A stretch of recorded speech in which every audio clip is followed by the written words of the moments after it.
Joe Flacco and Shedeur Sanders are already locked in, and if you can't see it yet, you're missing the train. I've said it before, and I'll double down. Shedeur Sanders should have been the #1 pick in this year's draft. And frankly, I believe the NFL tried to humble both Shedeur and his father, Deion Sanders, with a manufactured lesson. But that narrative is crumbling. There's a storm forming in Cleveland, and no, it's not brewing over Lake Erie. It began as a whisper, then grew into a murmur. Now it's a full-blown inferno, consuming every storyline in the league, and its epicenter is Brown's training camp. Sister, I got one when he makes the team. I'm getting the whole studio a jersey. He's starting week 1. At first, the idea was laughed off. A 5th-round rookie out of Colorado, the starting quarterback for an NFL franchise. Please, just off-season noise. Another headline built for clicks. But here's the truth. This isn't smoke anymore. This is fire, and it has a name. Shedeur Sanders. Why is Shedeur getting first-team reps? Because he should be. And not only that, he's been, without question, the most impressive quarterback in camp. But before we dig deeper, make sure to like, subscribe, and smash that, because we're covering every quarterback controversy, every locker room shift, and every dramatic headline as it unfolds. From the outset, he wasn't supposed to be the guy. Not in year 1. Not with names like Kenny Pickett, Joe Flacco, and Dylan Gabriel filling the quarterback room. This was supposed to be a stable group, a room that didn't need rescuing, or so we thought. Now, coaches are panicking. Teammates are buzzing. The front office looks blindsided because Shedeur isn't learning the system. He's taking command of it. In the meeting rooms, the atmosphere is shifting. One coach remarked, "Shedeur's a blast. He made me smile today." That's not just about charisma. That's presence. That's control. He's not studying the playbook. He's living inside it. Reports have confirmed, behind closed doors, Sanders has been taking first-team 11 and 11 reps. When asked, he didn't flinch. "Yeah," he said, "we do a lot when you're not there." When veteran NFL players, men who've seen it all, start calling a 5th-rounder different, it's time to listen. It all erupted during one of the most intense minicamp sessions of the offseason. Full speed, no crutches, no rookie leniency. This wasn't a walkthrough. This was where jobs are won or lost. No warning, no press release, no build-up, just a subtle shift. Shedeur stepped in ahead of Gabriel. No jitters, no hesitation. He walked into the huddle like he'd been there for a decade. And then, he unleashed. No checkdowns, no timid screens, no played-safe reads, just precision. Darts, 20-yard lasers over the middle. On time, on target. He wasn't reacting, he was orchestrating. One insider didn't flinch. That wasn't luck. That was a message. Let's get surgical with the facts. 74% completion rate last season at Colorado. Career average above 71%. Took over 90 sacks in just 2 seasons and still operated like a surgeon in the pocket. Try staying calm while your ribcage gets collapsed. Weekly Shedeur did, and now, with a professional O-line and NFL-caliber weapons, he's dissecting defenses in practice like a veteran surgeon with a scalpel. The leaked footage doesn't list sideline fades, tight red zone windows, dig routes, crossers, deep shots, you name it. He's landing them all. What's got Brown's brass sweating isn't just the arm, it's the mind. They say he sees it once on the whiteboard, walks it once on the field, and executes like he's been doing it for half a decade. That's not development. That's domination. This wasn't supposed to happen. 5th-rounders are meant to ride the practice squad, sit 3rd string, or fill out depth charts. But Sanders doesn't care about your draft boards or your expectations. He came to play. And now, he's forcing the franchise to reckon with reality. As of this week, Sanders has been officially promoted to first-team reps. This isn't a gimmick. This isn't expenule. This is a serious evaluation for the starting role. And the terrifying part, he might just win it. Let's talk locker room dynamics. This story isn't just about talent, it's about momentum. It's about leadership. And right now, Shedeur Sanders is commanding every room he enters, from the field to the film room to the team facility. And it's now guiding the Browns' roster blueprint and strategic outlook. Alkire's promotion broadcasts a resounding message. The Browns are investing in internal elevation and organizational consistency, not outside disruption. They're reinforcing a culture from within. And with Alkire's sharp analytical mind, coupled with first-hand player insight, it's a calculated wager, one that could yield tremendous rewards. But the intrigue doesn't stop in the front office. What's transpiring on the field is equally riveting, especially at the quarterback position. Enter Shedeur Sanders.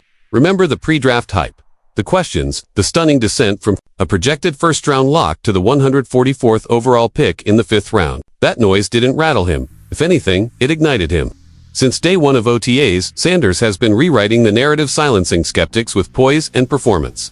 By June 4th, he wasn't merely holding his own against seasoned veterans. Like Joe Flacco and Kenny Pickett, he was exceeding expectations. Sanders completed 9 of 14 passes, tossed 3 touchdowns, and logged only 1 interception. Those aren't rookie stats. They're declaration stats numbers that have the coaching staff re-evaluating the quarterback depth chart altogether. According to Mary Kay Cabot of Cleveland.com, the Browns are seriously contemplating keeping 4 quarterbacks on the roster, and yes, Sanders is one of them. This isn't just about cap space or developmental curiosity. It's about belief. Belief that Sanders could be more than a long-term project. That he could just maybe vault past both Pickett and Flacco before summer's end. This internal QB battle isn't just entertaining, it's authentic, and it's escalating. Fans are starting to envision a new era. Sanders as QB1, orchestrating a revitalized offense with charisma and control. And helping that vision take shape is veteran tight end David Njoku, man who's caught touchdowns from 8 different Browns quarterbacks and might be preparing for his 9th. During a mic'd-up session at minicamp, Njoku was seen with Sanders, building visible chemistry in real time. "I'm with you," Njoku said, encouraging the rookie during drills. The moment may have felt casual, but it spoke volumes. Trust, connection, belief. Later, Njoku even shared his iconic touchdown celebration with Sanders, a subtle but meaningful signal that the rookie is already being welcomed into the inner circle. And the coaching staff, they're paying attention. Quarterbacks coach Bill Musgrove praised Sanders' accuracy and ball placement while playfully ribbing Njoku's hands. Unfazed and dripping with swagger, Njoku fired back. "Just throw it to Mile, take care of the rest." That exchange encapsulates what's brewing in Cleveland. A powerful blend of youth, confidence, and culture rooted in trust and galvanized by competition. Something is shifting, and this time, it may not just be the Browns we're watching evolve, but the birth of something far bigger. Swagger might just be the secret ingredient to something extraordinary brewing in Cleveland, and it's not just Njoku who's catching the vibe. His energy is radiating across the locker room. From giving props to Kenny Pickett to vocal admiration for Myles Garrett, the chemistry forming right now could become the foundation for the Browns' next era. But as the off-field puzzle pieces shift into place, one player is facing immense pressure on the field: Dwayne Jones. Now entering his 3rd NFL campaign, Jones stands at a defining juncture, a season that could set the course for the rest of his professional career. Last year, the Browns' offensive line surrendered a staggering 66 sacks, second most in the league. After a standout rookie year that earned him all-rookie honors, Jones stumbled in his sophomore season. A fractured fibula, followed by a knee injury, derailed his momentum, and his PFF grade through 3 starts fell to a disappointing 44.1. With Jedrick Wills, Jr. ruled out for 2025, the responsibility at left tackle now falls to Jones. He's the lone projected starter on the O-line under 30. The Browns brought in veteran Cornelius Lucas as a safety net, but make no mistake, he'll be breathing down Jones' neck. For the 6'8", 374-pound lineman, this is make-or-break territory. Will Jones rise to the occasion and cement himself as the cornerstone of Cleveland's offensive front? Or will injury setbacks and inconsistency leave the door open for someone else? And so here we are, a front office shifting gears, a quarterback room bubbling with intrigue, a locker room unified by shared belief, and a young lineman at a professional crossroads. The 2025 Browns are crafting their narrative, and, so far, it reads like a thriller. Now, we want to hear from you. What's your take on Adam Elkire's elevation to Director of Player Personnel? Do you believe Shedeur Sanders has what it takes to become the Browns' next great quarterback? Is Dwayne Jones ready to anchor the trenches and protect the future? Drop your thoughts in the comments below. And speaking of writing the next chapter, let's zoom back in on Shedeur Sanders, because his mere presence is shifting the tone and tempo of Cleveland's offseason. What initially seemed like a low-risk developmental 5th-round pick is fast becoming the most captivating storyline of the summer. This is the same quarterback who saw his draft stock plunge despite a decorated college career and NFL-caliber arm talent. Yet here in Cleveland, he's not just another rookie, he's challenging the depth chart, outshining expectations, and pushing seasoned vets to elevate their game.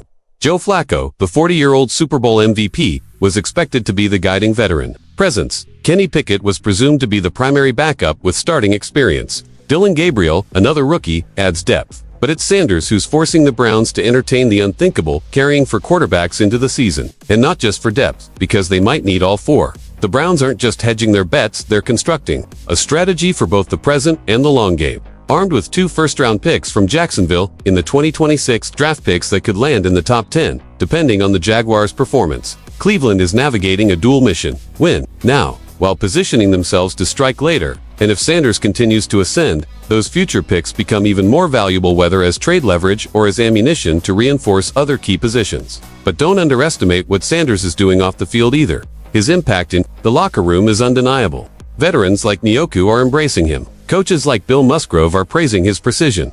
These aren't casual compliments. They're early indicators that Sanders is being viewed not merely as a developmental piece, but but as a future leader in the making.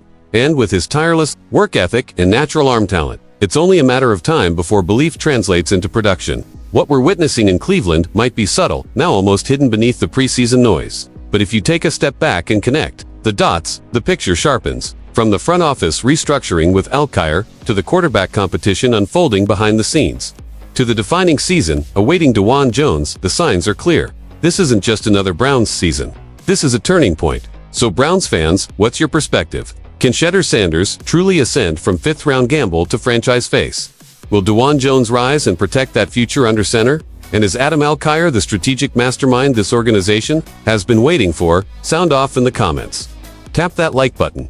Subscribe to the channel for non-stop Browns coverage. Go Browns! It's almost hard to believe. But genuine excitement is bubbling up in Cleveland despite coming off a gut-wrenching 3-14 season. Yet here we are. And no, it's not just about Shedeur Sanders, though his name alone has sparked headlines from coast to coast. Today, we're going deeper. We're cutting through the surface noise to uncover what's really brewing inside the Browns locker room. And why 2025 could quietly become the year that lays the groundwork for something massive. If you thought the Browns' only firepower was at quarterback, think again. This roster has weapons in the making at every level. But first, don't forget to smash that like button so you never miss a beat. Let's begin with one of the most polarizing draft decisions in recent memory, one that raised eyebrows and now has the rest of the league watching closely. 2 rookie running backs. Yes, really.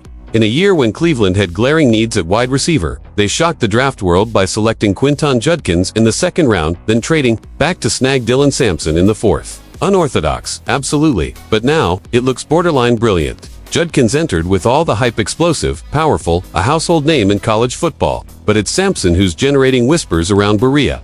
Some insiders believe he could be the real steal of the draft, a back who doesn't just earn touches, he demands them. With Nick Chubb officially gone, this is no longer a placeholder committee. This is a backfield in the middle of an identity shift, and Judkins and Sampson are at the heart of it. So buckle up, Browns fans. Whether it's Judkins bulldozing through tackles or Sampson flashing his breakaway speed, Cleveland is going to run the ball with purpose, and you won't want to miss a snap. But we're just getting started. On paper, the wide receiver room, looks underwhelming, but quietly, it's shaping into one of the most intriguing position battles on the roster. Veteran Deontay Johnson, who suited up for 3 teams in 2024, is in the mix. So is Jerry Jeudy, still striving to prove he belongs in the WR1 conversation. But here's the twist, it's not the vets who should have your attention. The young Lions. Cedric Tillman, standing tall at 6'3", showed flashes of brilliance last season that made fans start to believe. All-Pro Myles Garrett didn't mince words. He shows up with a smile every day and guys want to work with him. That's not a press quote. That's a locker room endorsement. And what about the rest of the QB room? Kenny Pickett, frustrated. Dylan Gabriel, rattled. Joe Flacco, but he sees the writing on the wall. One staffer put it bluntly. The tension is real. Everyone's waiting on Stefanski to make the call. Now imagine you're Kevin Stefanski. You have 2 paths. Start Pickett. That's the win now move, the cautious bet. But if you lose, you're out by Halloween. Start Shedeur. That's bold. That's betting on the future. And it might just buy you time. Because the film doesn't lie. Coaches saw a ton, couldn't unsee it. Every throw, every decision, every moment, crisp, calculated, elite. The whispers have reached the front office. We thought we could hide him. Now we're wondering, if we have to start him, still think this is hype. Let the numbers talk. 74% in 2023. 71% career average. 90-plus sacks, absorbed and still delivered. Dimes, now protected for the first time, and he's making every second count. Let's zoom out. This is a franchise that's been chasing quarterback salvation for decades. From Brady Quinn to Brandon Weeden, from Manziel to Mayfield. Now, they might have found their answer by accident in the 5th round. That's not luck. That's providence. James Jones, former NFL wide receiver, didn't sugarcoat it. Shedeur Sanders is the Browns' best quarterback right now, not in a year, not someday now. And here's the twist. Sources say the Browns always wanted Sanders. They took Gabriel 2 rounds earlier to keep ownership from taking Shedeur too soon. That's how chaotic the internal politics were. But fate doesn't play by draft boards. Shedeur still landed in Cleveland, and now, the very thing they tried to delay is moving full speed ahead. So now, the question reverberating through Berea, Ohio. Is Shedeur Sanders already the best quarterback on this team? And if he is, how long can they justify keeping him on the sideline? Week 1, Week 3, mid-season. At what point does development become denial? Because this isn't a controversy anymore. This is a quarterback revolution. Shedeur Sanders didn't demand the spotlight. He earned it. And unless something dramatic shifts, Cleveland may have just stumbled into the answer they've been searching for since 1999. Not next year. Now, so stay locked in. This saga is far from over. In fact, it's just getting started. Smash that subscribe button. Drop your takes in the comments. And tell me, is Shedeur Sanders Cleveland's next great quarterback? Or is this just the calm before the storm? We're watching, we're breaking it down. Thank you guys, see you next video. Teammates are whispering. In the front office, they might be frantically trying to stuff the toothpaste back in the tube, because Shedeur Sanders is making an undeniable push for QB1. He's disciplined, smart, always upbeat, always smiling. One insider said, "You want to be around a guy like that? You want to work with him." And here's the real game changer. It's not just his arm talent, it's his mind. The same traits scouts raved about in the pre-draft process. They're showing up in full force. But it's the intangibles, the mental mastery, the cool under pressure that are fast-tracking his rise. One coach put it plainly, his mental tools. They'll get him on the field faster than anything else. The turning point, a high-octane minicamp, drill full speed, move the ball. The kind of drill where every rep counts, and rookies usually stand back and watch. But not this time. Shedeur stepped in ahead of Gabriel, unannounced. No fanfare. Just quiet confidence. He took the huddle like a 10-year vet, and then he lit it up. He wasn't checking down. He wasn't easing into the moment. He was ripping strikes 20-yard lasers across the middle, threading tight windows, commanding the offense like he owned it. An observer called it for what it was. This wasn't luck. This was a statement. Let's talk numbers. Sanders completed 74% of his passes last season at Colorado, over 71% for his career, and that's with over 90 sacks in just 2 years. He was under constant duress and still looked like a surgeon. Now he's behind an NFL offensive line, surrounded by pro-level weapons and, according to leaked camp footage, he's dismantling defenses. Every clip shows the same story. Completions, big ones, crisp ones, middle-of-the-field bullets, sideline fades, red zone darts. And inside the organization, the thing really blowing minds isn't just the throws. It's how Shedeur processes the game. One coach said, he sees it on the whiteboard, walks through it once, then executes it, in live reps like he's been running it for 5 years. That kind of cerebral sharpness is unheard of, especially for a day 3 draft pick. The mental acceleration, the ability to transfer information to execution without hesitation, that's championship DNA. By all accounts, he's already been one of the most polished, composed day 3 rookies evaluators can remember. Now the real question becomes, can he not only make the roster but command reps during training camp and eventually win the job? It's a tall order, but it's not impossible. Because this quarterback room, it's wide open. There's no Matthew Stafford, no Jared Goff, no cemented franchise QB. If it comes down to pure skill, Shedeur might already have the edge. And if you think this is media hype, think again. This is real. This is happening. And if Kenny Pickett starts week 1, it might say more about Kevin Stefanski's job security than it does about talent. Because from where we're standing, Shedeur Sanders might be the best quarterback on that roster. There's growing chatter that Kevin Stefanski feels the pressure, real pressure, the kind that comes when your job is on the line. And sources close to the Browns believe it's already shaping his decisions.